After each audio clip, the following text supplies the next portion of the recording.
எல்லாருக்கும் வணக்கம். மீண்டும் மெய்ப்பொருள் காண்க தளத்திற்கு எல்லாரையும் நான் வரவேற்கிறேங்க. இந்த பதிவுல நம்ம கேள்விகளை மட்டும் பார்ப்போங்க. நான் என்னுடைய வியூல கேள்விகளுக்கு பதில் சொல்லிடுறேன். அது போக நீங்க உங்களுடைய செபி ரிஜிஸ்டர்ட் அட்வைசர்ஸ் இல்ல ரிலேஷன்ஷிப் மேனேஜர்ஸ் இல்ல யாரைனாலும் ஃபாலோ பண்ணுங்க.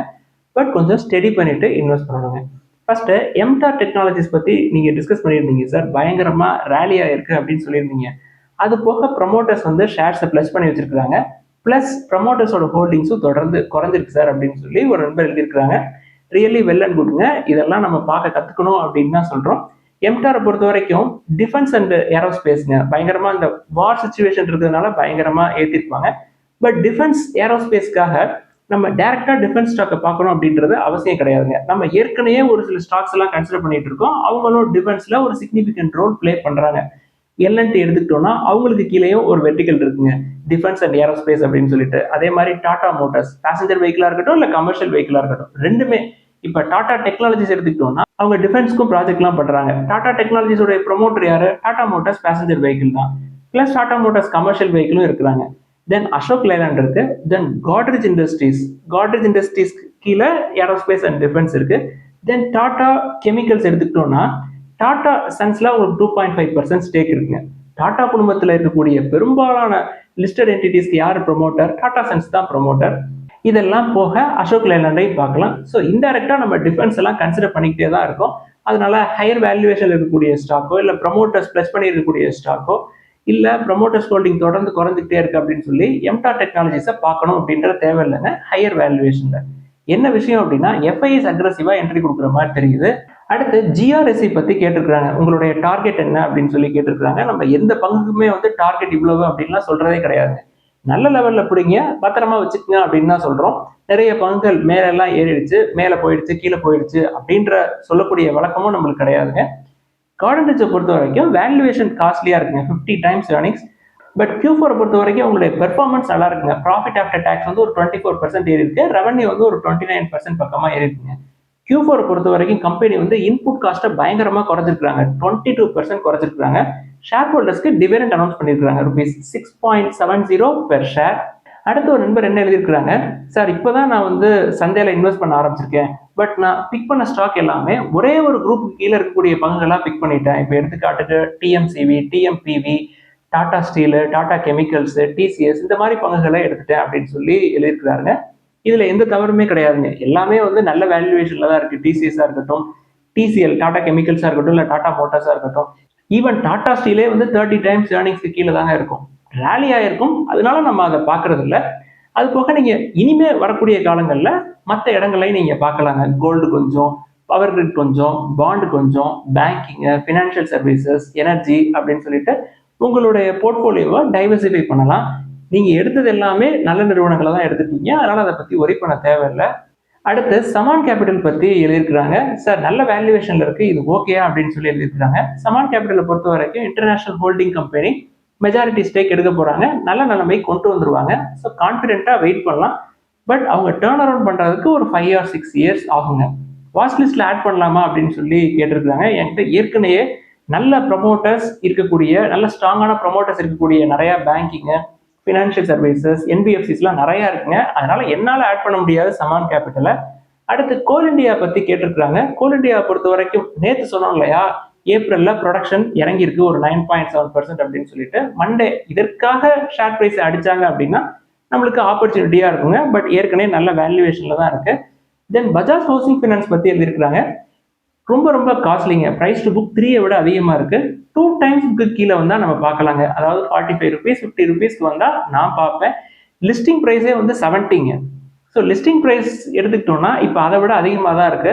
கீழே வந்தா பார்க்கலாம். இல்லை ஹவுசிங் ஃபைனான்ஸ்க்கு கேன்ஃபின் ஹோம் இருக்கு, தென் பிஎன்பி ஹவுசிங் ஃபைனான்ஸ் இருக்கு, எல்ஐசி ஹவுசிங் ஃபைனான்ஸ் இருக்கு. எல்லாத்த விட சீப்பான வேல்யூவேஷன்ல ரெப்கோ ஹோம் ஃபைனான்ஸ் இருக்கு. ஸோ இவ்வளோ காஸ்ட்லியான பிஸ்னஸ் பஜாஜ் ஹவுசிங் ஃபைனான்ஸ்ல போகணும் அப்படின்ற தேவை எனக்கு கிடையாது. பட் இந்த வேல்யூவேஷனுக்கு ஏற்ற மாதிரி கம்பெனி வந்து நல்ல பெர்ஃபார்மன்ஸ் காட்டுறாங்க. அசெட் அண்டர் மேனேஜ்மெண்ட் ஒவ்வொரு குவார்ட்டரும் இயர் ஆன் இயர் பேசிஸ்ல 20%க்கு மேல க்ரோ ஆகுதுங்க.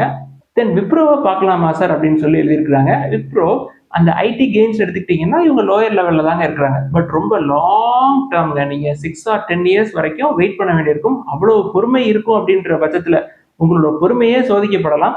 அந்த அளவுக்கு நீங்க வெயிட் பண்ண வேண்டியிருக்கும் விப்ரோவை பொறுத்த வரைக்கும். இது விப்ரோக்கு மட்டும் இல்லைங்க, டிசிஎஸ்ஓ, இன்ஃபோசிஸோ HCLக்கோ டெக் மஹேந்திராவுக்கோ நிலைமை இதுதான்.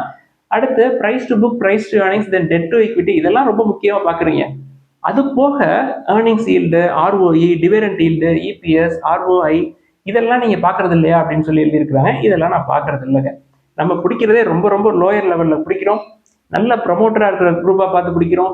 ரொம்ப கடனே இல்லாத, கடன் கம்மியா இருக்கக்கூடிய நிறுவனங்களை தான் பார்த்து பிடிக்கிறோம். இப்படி பிடிச்சோம் அப்படின்னாலே அந்த பங்குல நம்மளுக்கு ரிஸ்க் அப்படின்றது ரொம்ப ரொம்ப கம்மிங்க.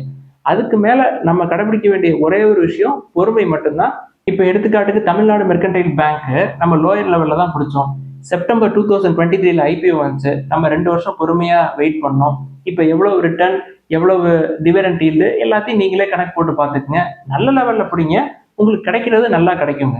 அடுத்து யூஎஸ்ல முதலீடுகள், தென் யூஎஸ்ல எப்படி demat and trading account open பண்றது அப்படின்ற செய்திகள் கேட்டிருக்காங்க. எனக்கு யூஎஸ் மார்க்கெட்டை பொறுத்த வரைக்கும் எக்ஸ்பீரியன்ஸ் கிடையாதுங்க. ஒரு சில பங்குகளை நான் தொடர்ந்து வாட்ச் பண்ணுவேன். பட் எனக்கு யூஎஸ்ல முதலீடு பண்றதுக்கான வாய்ப்புகள் இன்னும் கிடைக்கல. எனக்கு எக்ஸ்பீரியன்ஸ் கிடையாது. ஸோ அடுத்த ஒரு நண்பர் வந்து, நான் சீனியர் சிட்டிசன் சார், நான் இந்தியாவில் இருக்கேன், என்கிட்ட டிமேட் அக்கௌண்ட்ல ஷேர்ஸ் எல்லாம் இருக்கு, இப்ப யூஎஸ்ல இருக்கக்கூடிய என்னுடைய மகளுக்கு நான் ஷேர்ஸ் எல்லாம் டிரான்ஸ்ஃபர் பண்ண முடியுமா அப்படின்னு சொல்லி கேட்டிருக்காங்க. பண்ண முடியும் அப்படின்னா அதுக்கு ப்ராசஸ் என்ன, அதுக்கு காஸ்ட் ஏதாவது இருக்குமா, டாக்ஸ் இம்ப்ளிகேஷன் ஏதாவது இருக்குமா அப்படின்னு சொல்லி எழுதிருக்காங்க. ஃபர்ஸ்ட் திங், யூஎஸ்ல இருக்கக்கூடிய உங்க டாட்டருக்கு நீங்க ஷேர்ஸை டிரான்ஸ்ஃபர் பண்ணணும் அப்படின்னா, யூஎஸ்ல இருக்கக்கூடிய உங்க டாட்டர் வந்து யூஎஸ் சிட்டிசனா இல்ல இந்தியன் சிட்டிசனா யூஎஸ்ல இருக்கிறாங்களா அப்படின்ற ஒரு கேள்விங்க. NRO இல்லாட்டி NRI account, demat and trading account, Indian brokerage நிறுவனத்திட்ட அவங்கள்ட்ட அக்கௌண்ட் இருக்கணுங்க. இது மட்டும் இருந்தாலே போதும். நீங்க எளிமையா ஆன்லைன்லயே உங்களோட ஷேர்ஸை உங்களோட மகளுக்கு டிரான்ஸ்ஃபர் பண்ணிடலாம்.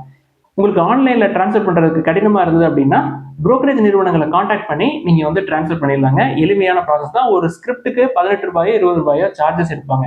சரி, இப்ப டாக்ஸஸ் அப்படின்னு எடுத்துக்கிட்டோம்னா, நீங்க வந்து டோனாருங்க, உங்களுக்கு டாக்ஸ் கிடையாது. தென் ரெசிபியன்ட் அப்படின்னு எடுத்துக்கிட்டீங்கன்னா உங்க டாட்டர் தான். நீங்க உங்க டாட்டருக்கோ இல்ல உங்க சன்னுக்கோ கொடுக்குறீங்க அப்படின்னா டாக்ஸ் இருக்காதுங்க. நீங்க யாராவது தேர்ட் பர்சனுக்கு கொடுக்குறீங்க அப்படின்னா அதுக்கு ஒரு த்ரெஷ்ஹோல்ட் இருக்கு, அதுக்கு மேல டாக்ஸ் இருக்கு. இப்போ உங்க டாட்டர் எப்பதான் டாக்ஸ் பே பண்ண வேண்டி இருக்கும் அப்படின்னா, நீங்க வந்து அஸ் எ டோனார் நீங்க ஷேர்ஸை கொடுத்துட்டீங்க, அதுக்கப்புறம் அவங்க ஷேர்ஸை விற்கிறாங்க அப்படின்னா அவங்க தாங்க டாக்ஸ் பே பண்ணணும். வித்தாதான், விற்கல அப்படின்னா அதுக்கு டாக்ஸ் கிடையாதுங்க. அடுத்து ஃபோர்ஸ் மோட்டார்ஸ் பத்தி எழுதியிருக்காங்க. ஃபோர்ஸ் மோட்டார்ஸ் பொறுத்த வரைக்கும் பார்க்கறதுக்கு நல்ல வேல்யூவேஷன் இருக்கிற மாதிரி தெரியுங்க. 20 டைம்ஸ் ஏர்னிங்ஸ் கீழே தான் இருக்கும், ஆல்மோஸ்ட் டெட் ஃப்ரீ. பட் என்ன சிக்கல் அப்படின்றத சொல்லிடுறேங்க. ரீசன்ட் குவார்டர்ஸ்ல அவங்களுடைய பெர்ஃபார்மன்ஸ் அப்படின்னு எடுத்துக்கிட்டீங்கன்னா, அதாவது Q4 ஃபினான்ஷியல் 26ல ரெவன்யூ ஒரு 8.2% ஏறினாலும் அவங்களுடைய ப்ராஃபிட்டபிலிட்டி அப்படின்றது 36% அடி வாங்கியிருக்குங்க. இயர் ஆன் இயர் பேசிஸ்ல, குவார்டர் ஆன் குவார்டர் பேசிஸ்ல 31% அடி வாங்கியிருக்கு. இந்த ப்ராஃபிட்டபிலிட்டி குறைஞ்சதுக்கு முக்கியமான காரணம் என்ன சொல்றாங்க அப்படின்னா, இன்புட் காஸ்ட்டுங்க, அதாவது raw material cost, energy cost எல்லாமே வந்து அதிகமா இருக்கிறதுனால இந்த ப்ராஃபிட்டபிலிட்டி அடி வாங்கியிருக்குங்க. சரி, ஷேர் பிரைஸ் எடுத்துக்கிட்டோம்னா ரீசெண்ட் இயர்ஸ்ல பயங்கரமா ரேலி ஆயிருக்குங்க. இப்ப இந்த பெர்ஃபார்மன்ஸை பார்த்துட்டு மார்க்கெட் போட்டு அடி நடிக்கிறதுக்கு தான் வாய்ப்புகள் அதிகமா இருக்கு. இந்த நேரத்துல போய் தலையை விட்டு மாட்டிக்காதீங்க. வேல்யூவேஷன் வைஸ் பார்த்தா நல்லா இருக்கும், கேர்ஃபுல்லா இருங்க. இந்த வெஸ்ட் ஏஷியாவில் நடக்கக்கூடிய கான்ஃபிளிக் வந்து ஓவராலா கம்பெனிஸோட எக்ஸ்பென்சஸை ஏற்றி விட்டுருங்க. இப்போ எடுத்துக்காட்டுக்கு ஃபோர்ஸ் மோட்டார்ஸை எடுத்துக்கிட்டோம்னா எக்ஸ்பென்சஸ் அப்படின்றது இயர் ஆன் இயர் பேசிஸ்ல ஒரு 5% ஏறி இருக்குங்க, குவார்டர் ஆன் குவார்டர் பேசிஸ்ல ஒரு 21% ஏறி இருக்குங்க. இது ஃபோர்ஸ் மோட்டார்ஸ்க்கு மட்டும் இல்லைங்க, பெரிய பெரிய நிறுவனங்களுக்கும் இருக்கும். லார்ஜ் கேப் பிசினஸ் எடுத்துக்கிட்டோம்னா இம்பாக்ட் கொஞ்சம் கம்மியா இருக்கும். ஸ்மால் கேப் பிசினஸ் எடுத்துக்கிட்டோம்னா இதை பேர் பண்றதுக்கு அவங்களுக்கு கொஞ்சம் சிரமமா இருக்கும், அதனால இம்பாக்ட் வந்து அதிகமா இருக்கும். ஃபோர்ஸ் மோட்டார்ஸை பொறுத்த வரைக்கும் ஷேர் ஹோல்டர்ஸ்க்கு டிவிடெண்ட் அனௌன்ஸ் பண்ணியிருக்காங்க, ₹50 per ஷேர். நல்ல நிறுவனம் தான், வெயிட் பண்ணலாம். இதெல்லாம் தான் இந்த பதிவுல முக்கியமா டிஸ்கஸ் பண்ணணும்னு நினைச்சோம். முதலீடுகள்ல ஏதாவது சந்தேகங்கள், கேள்விகள் இருந்தா எல்லாத்தையும் எழுதுங்க. எல்லாருக்கும் நன்றி.